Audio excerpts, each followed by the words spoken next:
the sister of the dad of the celebrant, and I just got confused a little bit.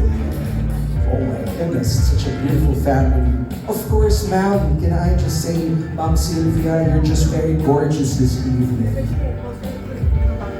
And as we prepare to sing the happy birthday song, I beg your indulgence as I request everyone to please stand up as we sing this tradition of singing the happy birthday song. And you can sing it in whatever language you want.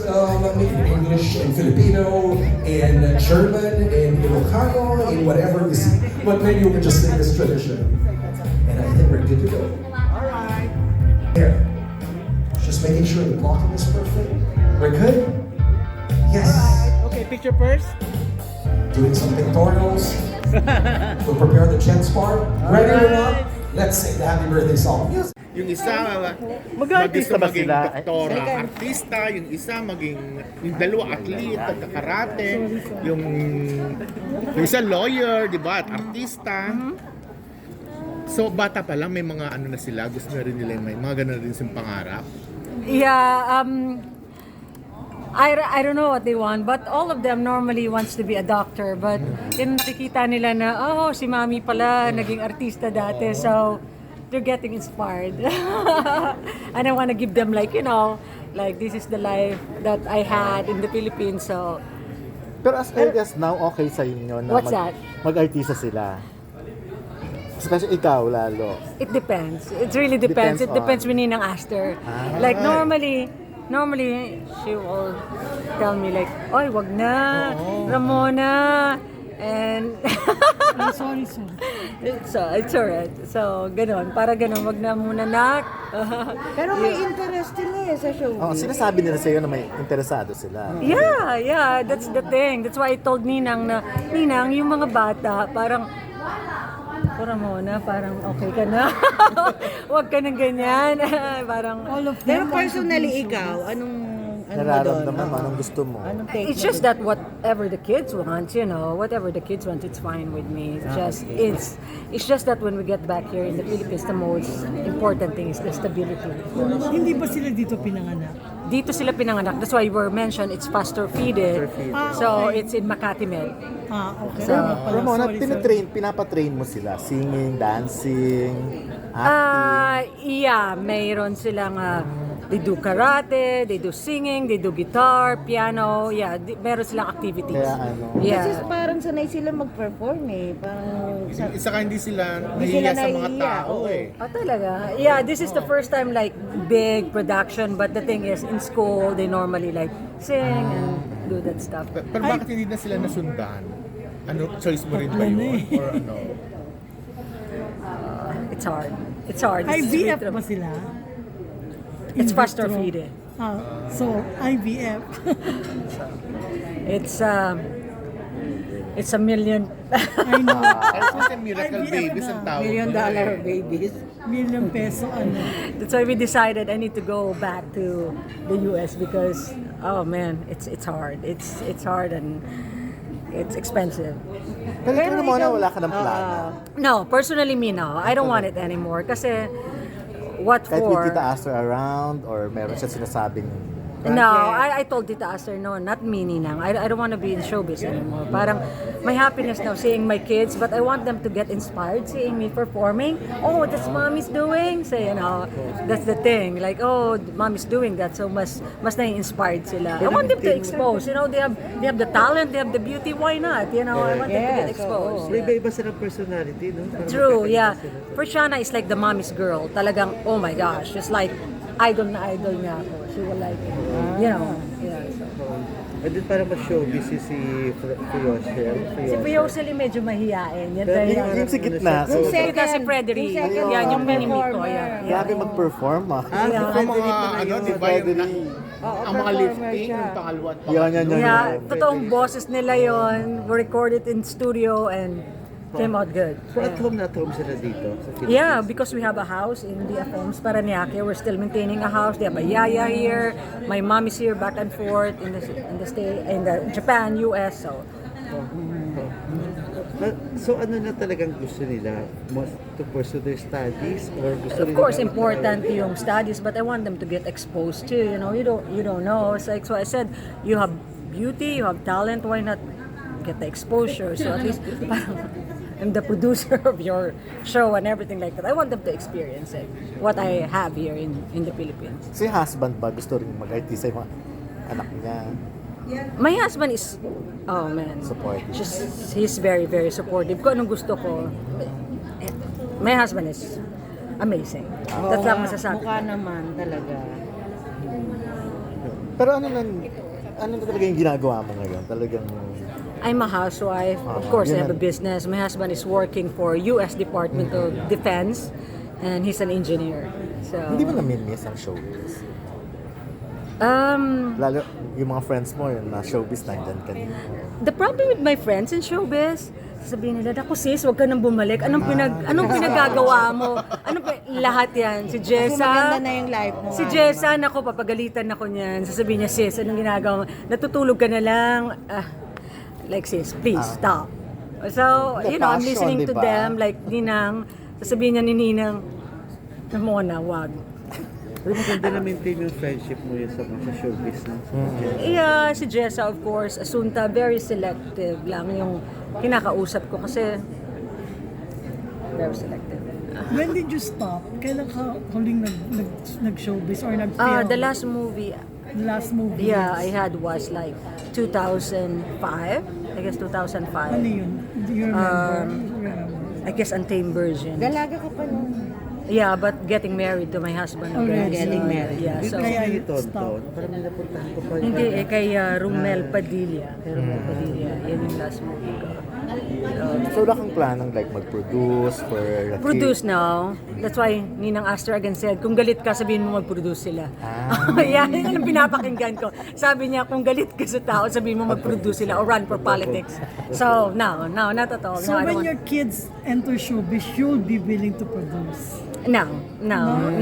I'm just exposing them. I Exposing. want them to give. Experience. Yeah, exactly. The experience and and Ninang sabi ko, yeah, yan ang salarin. Sasabihin niya, no. Ayaw niya. Intro pa naman Sir J-Lo of the Philippines. Yeah, see? Ayaw niya. Sabi Parang ko, Ninang, sige na nga. Okay? Okay. Thank you. Thank you. Thank you and good luck. We knew we were planning a wedding in Manila. We knew we wanted to have a wedding in Manila. That was your dream to put together this big wedding at Shangri-La. But we were in Las Vegas, which I kind of lived between Las Vegas and San Diego, and we were there for my birthday, and it was just such a great experience, and we got married. Right? Did she convince you to live here in the Philippines? Obviously, yeah. I ended up living here. So yeah, we had the wedding here in 2011, November, and then I stayed until I thought I was going to stay for good, and then she got pregnant with triplets, and that kind of changed the plan a little bit because 3 at a time is not easy. So we went back to the States after when the girls were 1 year old. We flew back and San Diego. How long did you stay there? So At that time? so we stayed stayed almost there 5 since years, then, 4 years, 4.5 years maybe. That's our home. Yeah. And that was pretty much home for us until I got an offer to go to Japan, and we talked about it, and we were all excited about it. We talked to the girls, they were excited about it, and we agreed. Let's do it. Let's go to Japan and take that offer. And we've been there for 5 years now, and we'll probably stay at least another 2. And Then go back to the US? I don't know. It's God's plan. It's really, we just do what we're told. We just follow the plan, right? The In kids God's knows name. how to speak Congo and Tagalog also. They don't know how to speak Tagalog, Oh, Maybe they sad. understand a little bit, but Yeah, that's sad. and Japanese, They go to American school. they go to They American go to school. the U.S. Department of Defense school. So I mean, they do learn some Japanese. They do a host nation. we call the host nation. classes. Yeah. They learn basic Japanese since kindergarten, right? Yeah. But I don't know if they retain it. You know, they learn it. Sometimes I hear them like say they know how to greet people in Japan. You know, they can say good morning and hello and greetings. But I don't know that they can speak it yet. You mentioned about Dr. Pastor Fever, and then she said it's a miracle babies. And it's, Yes. They asked me if it's IVF. I don't know. was it having 3 kids? Was it an intention? I mean, did you ask for twins or just 1 kid is enough? I mean, yeah, one child, that's normal, right? That's the normal procedure.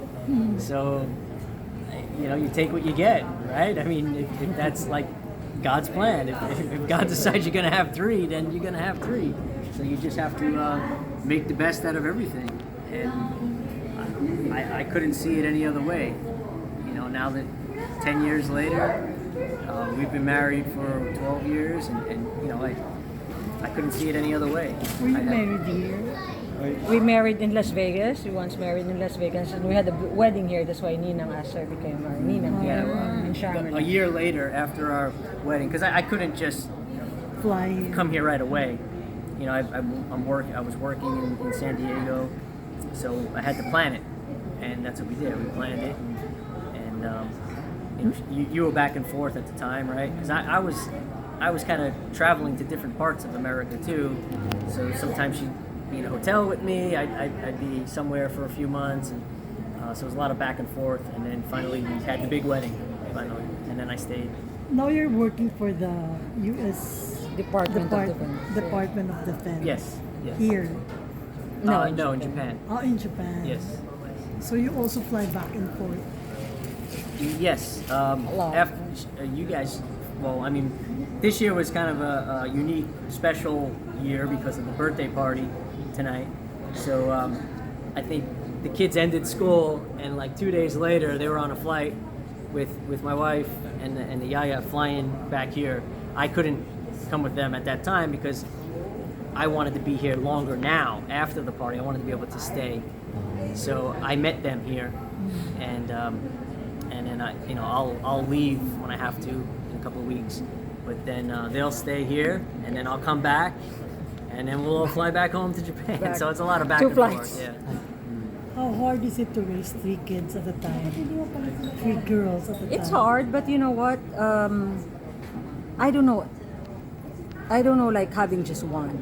I only know having 3. So when people said to me, "Oh, it's so hard, ang hirap. I have 1 and I cannot sleep." Gusto kong tumawa because I never experienced just 1. So that's why I said only 3. So it's hard. Yeah, just like they're That's all we asking me, you're slaying it, like how you do it. I have no choice. I only know how, having 3 kids. So And it's hard. Yeah. when you watch, you come to an event like this, you watch the videos, you see us all together. It's all smiles, it's all rainbows and unicorns, and everything's great. But just like any home, any household that has multiple children, it's hard, it's difficult. Just getting them all to do their homework together, it's difficult. And of course, there's shouting and hollering and all that kind of stuff. Our house is very loud. It's not a quiet home. It's never It's a quiet happy home. home. Of course, it's a happy home. I mean, we keep God in our home. That's the most important thing. You keep God in your home, and then you stay strong, right? But of course, there's hard times. It's always hard, and there's always arguing. I mean, I got 3 daughters that just turned 10, so there's arguing all the time. They argue with me. They argue with each other. They argue with my wife. And sometimes it makes us start Do arguing. you fight? Like I said, sometimes it makes us argue because she's like, Yeah, we do. There's no in these you never argue with them. All right, Russell.